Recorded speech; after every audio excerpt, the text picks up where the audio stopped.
احلى حزن.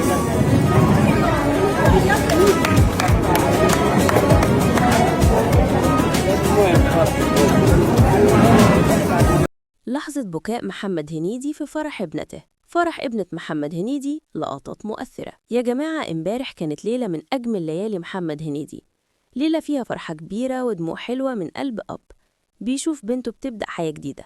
هنيدي احتفل بعقد قران بنته فريدة في حفل بسيط وعائلي. قبلت زوجة ابنتي وموكلتي وقرة عين الآنسة الرشيد فريدة محمد هنيدي لنفسه. بعيد عن الزحمة والكاميرات، لأنه كان عايز اللحظة تبقى بينه وبين أسرته والمقربين بس. ووسط اللمة الدافية ظهر هنيدي وهو مبتسم ابتسامته اللي كلنا بنحبها، بس كمان اتأثر ودمعت عينه وهو واقف جنب بنته، دمعة فرح وفخر ما تتوصفش.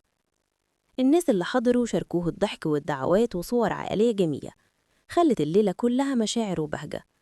ألف مبروك لهنيدي، وربنا يتمم لفريدة على خير وتكون حياتها كلها سعادة.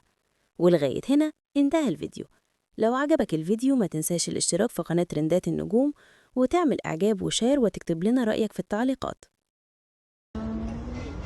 ايه الحلاوة دي؟ ده مش انا والله. لا تسلم ايدك. مش عايزة ابوظ الميك اب. قمر. لا تحفة. العينين تحفة طالعة. ايه رأيك يا ماما؟ تحفة خطيرة. وسن وسن انت لازم تحط لنا كلنا. وسن انت. لا تحفة. حلوة قوي. بالعينين كبارة العين مفتحة.